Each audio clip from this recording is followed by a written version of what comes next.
Assalamualaikum warahmatullahi wabarakatuh. Perkenalkan, nama saya Muhammad Fahrul Al-Fajri Pohonto dengan NIM 1514-20062 dan saya dari kelas 3B PGSD. Jadi, saya akan mempresentasikan atau memaparkan materi tentang konsep esensial geografi. Sebelum itu, marilah kita panjatkan puja dan puji syukur atas kehadirat Allah Subhanahu wa Ta'ala, karena hanya dengan izin dan perkenannya lah semata kita bisa melaksanakan video ini dalam keadaan sehat walafiat. Sholawat serta salam tak lupa pula kita haturkan kepada junjungan kita Nabi besar Nabi Muhammad SAW. Semoga rahmat dan hidayahnya tercurah kepada beliau, dan insya Allah syafaatnya akan sampai kepada kita sekalian yang masih setia mengikuti ajarannya hingga akhir zaman. Yang saya hormati, dosen pengampu mata kuliah konsep dasar IPS di SD. Jadi langsung saja saya akan masuk pada pengertian konsep dasar geografi. Pertama itu kita akan masuk tentang pengertian konsep esensial geografi. Secara umum, konsep esensial geografi itu adalah konsep yang digunakan untuk memahami dan mempelajari fenomena dan juga perubahan alam ataupun aspek sosial. Ya, jadi secara etimologi kata geografi ini berasal dari bahasa Yunani. Dan geo artinya bumi dan juga grafien yang berarti tulisan. Penggabungan dari dua kata ini kemudian membentuk menjadi geografi. Dan pengertian geografi secara umum adalah ilmu yang mengenal tentang bumi dan juga segala prinsip-prinsip, gejala, dan aspek yang berkaitan dengan kehidupan manusia, baik yang disebabkan oleh alam maupun oleh aktivitas manusia. Jadi, geografi merupakan salah satu cabang ilmu yang banyak diminati oleh dunia. Kedudukan geografi juga penting membuat banyak ilmuwan itu yang ingin mempelajarinya. Dalam Kamus Besar Bahasa Indonesia ataupun KBBI, geografi itu merupakan ilmu yang membahas ataupun mengenai permukaan bumi, iklim, penduduk, flora, fauna, serta hasil yang diperoleh dari bumi.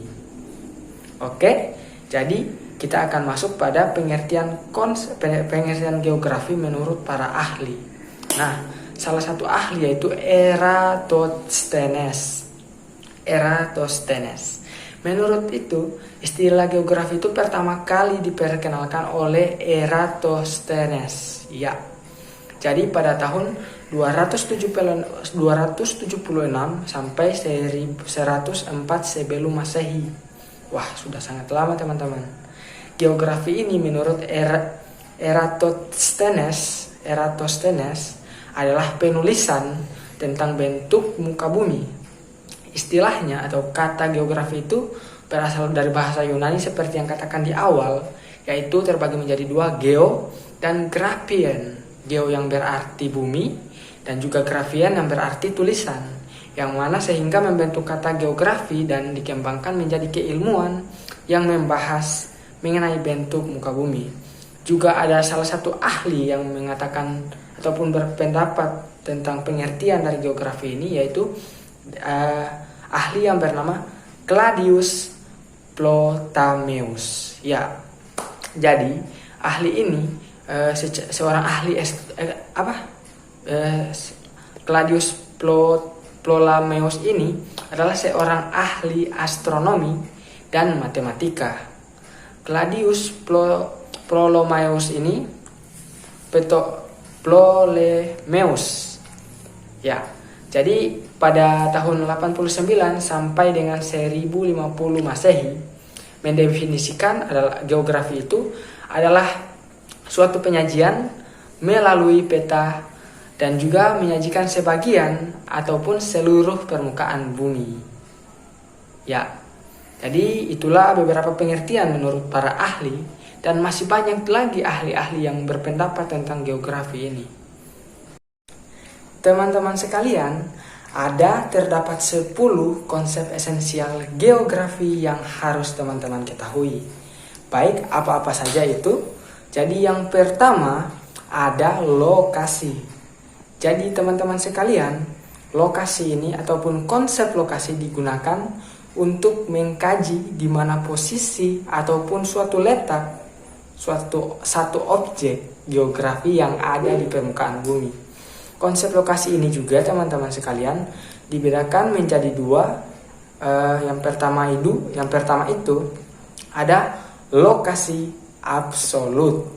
Ya, lokasi absolut ini teman-teman sekalian adalah lokasi yang menunjukkan suatu objek yang ditentukan oleh garis astronomis. Jadi seperti yang kita pelajari, garis lintang dan garis bujur.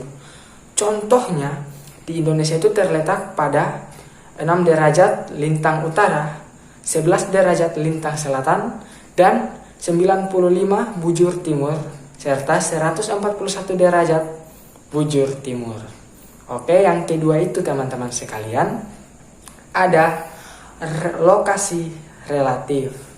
Oke, jadi lokasi relatif ini berbeda dengan lokasi absolut, yang mana lokasi relatif ini ditentukan berdasarkan tempat ataupun lokasi yang berada di sekitar objek tersebut. Dan juga contohnya, Indonesia itu berada di antara 2 benua dan 2 samudra. Jadi itu adalah perbedaan lokasi absolut dan lokasi relatif. Ya, baik. Untuk yang kedua itu konsep jarak atau ada yang kita katakan jarak. Jadi jarak ini teman-teman sekalian adalah konsep jarak ini adalah ruang yang menghubungkan antara 2 buah objek atau lebih yang diukur berdasarkan satuan waktu, baik itu detik, jam, menit, hari, bulan, tahun. Satuan panjang ada sentimeter, meter, kilometer, dan juga mil dan kaki.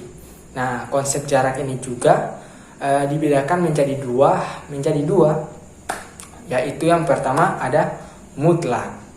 Ya, jarak mutlak adalah jarak antara 2 buah objek atau lebih yang diukur berdasarkan satuan panjang yang telah ditetapkan atau yang telah terstandarisasi. Oke, contoh dari jarak ini adalah jarak dari Indonesia ke Madinah adalah 8.460 km. Yang kedua adalah jarak relatif. Jadi jarak relatif adalah jarak antara 2 buah objek yang dihitung berdasarkan satuan waktu sehingga bisa terjadi perbedaan antara satu individu dengan individu yang lainnya. Dan juga contoh waktu tempuh, contohnya dari jarak ini adalah waktu tempuh dari Jakarta ke Purwokerto menggunakan bus 6 jam 10 menit. Sedangkan ketika menggunakan sepeda motor adalah 5 jam 50 menit. Jadi itu adalah contoh ataupun perbedaan dari kedua bagian jarak itu. Dan yang ketiga ada konsep keterjangkauan. Jadi keterjangkauan ini teman-teman sekalian adalah interaksi maksimal antara tempat yang dapat dicapai baik dengan sarana transportasi maupun dengan berjalan kaki. Contoh dari keterjangkauan ini teman-teman sekalian, ketika kita itu dari Indonesia ingin berlibur ke Malaysia, maka menggunakan pesawat terbang untuk mencapai waktu yang lebih cepat. Dan juga ketika kita itu berada di pedalaman hutan ataupun maka kita itu menggunakan sepeda motor ataupun berjalan kaki. Jadi itu merupakan pilihan yang paling tepat untuk menjangkau suatu tempat. Yang keempat ada morfologi. Jadi konsep morfologi ini teman-teman mahasiswa sekalian adalah perwujudan dari bentuk permukaan bumi yang diakibatkan pengangkatan dan juga penurunan wilayah. Konsep morfologi ini juga bisa diartikan sebagai hubungan antara bentuk bumi dengan aktivitas manusia. Contohnya, masyarakat di daratan tinggi rata-rata itu bekerja sebagai petani dan merupakan dataran tinggi yang indah. Dan juga yang kelima itu ada aglomerasi. Ya, teman-teman mahasiswa sekalian, aglomerasi ini atau itu lebih dikenal dengan pemusatan, merupakan pengelompokan suatu peristiwa dan fenomena berdasarkan aktivitas manusia. Dan teman-teman sekalian, contoh dari aglomerasi ini adalah pengelompokan daerah industri. Yang keenam seperti yang kita lihat, ada nilai kegunaan, yang mana dimaksud dari nilai kegunaan di sini adalah manfaat yang diberikan oleh suatu wilayah di muka bumi pada makhluk hidup, dan juga sifatnya itu relatif. Ya, sifatnya itu adalah relatif, di mana satu dengan yang lainnya pasti akan memiliki nilai guna yang berbeda.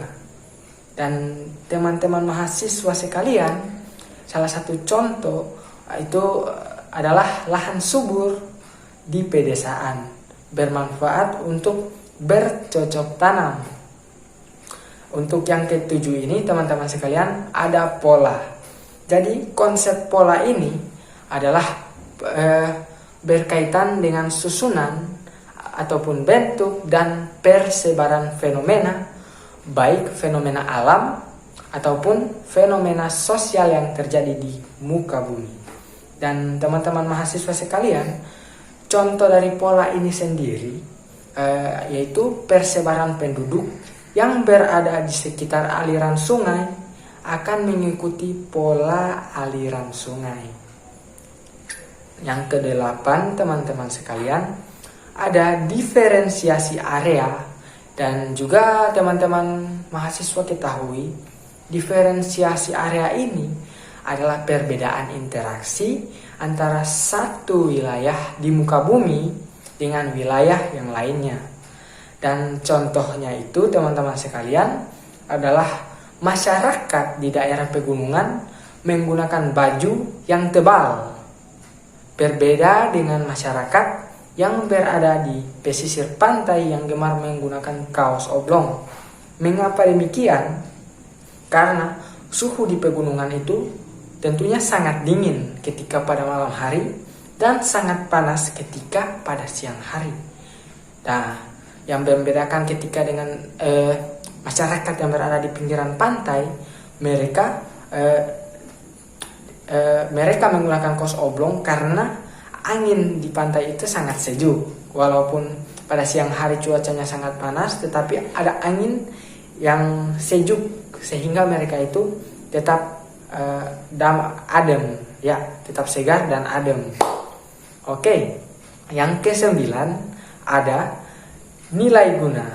Jadi teman-teman sekalian, nilai guna ini ataupun konsep ini membahas mengenai nilai guna ataupun manfaat suatu wilayah bagi kehidupan masyarakat atau makhluk hidup yang ada di sekitarnya.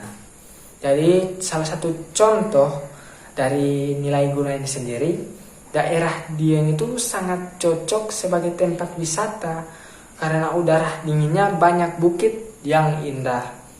Nah, contohnya juga di daerah kita sekarang ini di Gorontalo, merupakan daerah yang sangat cocok sebagai tempat wisata. Banyak tempat-tempat wisata yang kita kenal di sini.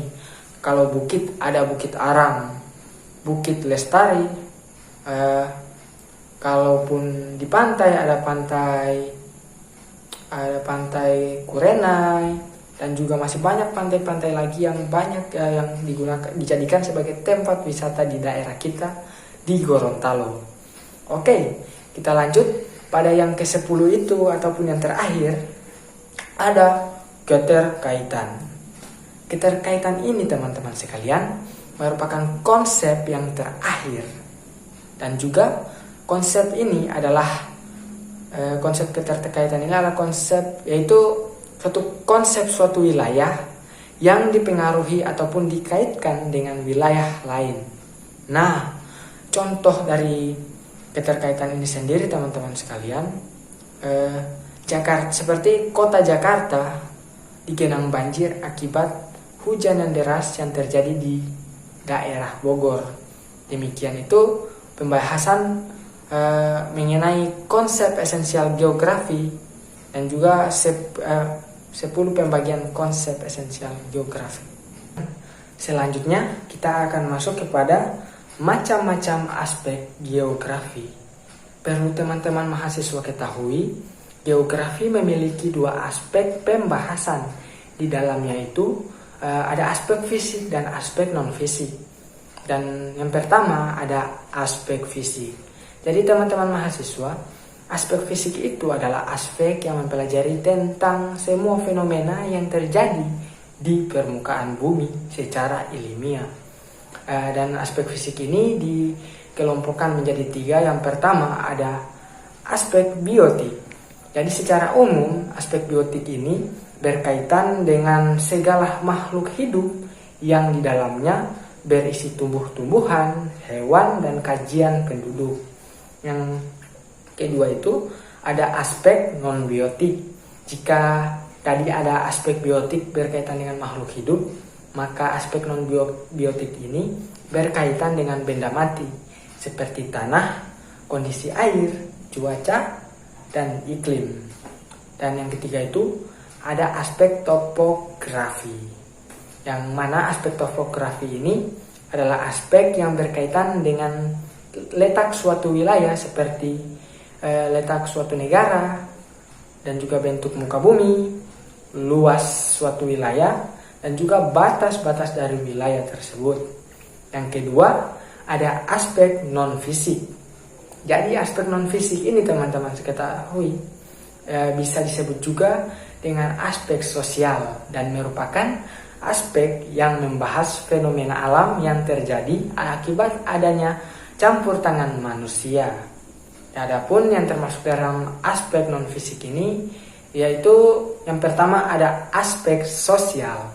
Aspek sosial teman-teman sekalian merupakan aspek geografi yang berkaitan dengan unsur-unsur sosial yang di dalamnya membahas mengenai hal-hal yang berkaitan dengan adat istiadat, tradisi, komunitas, dan juga kelompok-kelompok masyarakat.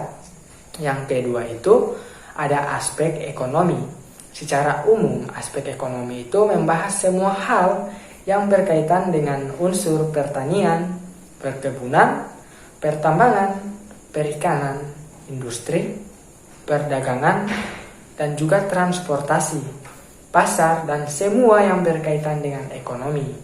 Dan juga yang ketiga ada aspek budaya, yang mana aspek budaya di sini membahas mengenai hal yang berkaitan dengan unsur pendidikan, bahasa, agama, kesenian, dan juga ragam budaya yang ada di suatu negara. Dan yang keempat itu ada aspek politik, yang mana aspek politik ini berkaitan dengan hal-hal yang berkenaan dengan unsur pemerintah dan kebijakan daerah. Baik, terima kasih. Sekian pemaparan materi dari saya tentang konsep esensial geografi. Apabila terjadi banyak kekurangan dan juga kesalahan dalam penjelasan materi, mohon dimaafkan karena sesungguhnya kekurangan dan kesalahan itu datang dari saya dan kelebihan itu hanya milik Allah semata. Maka akhir kata dari saya, kita digerakkan oleh sebuah pergerakan, kita dirangkum oleh sebuah himpunan. Wabillahi taufiq wal hidayah. Wassalamualaikum warahmatullahi wabarakatuh.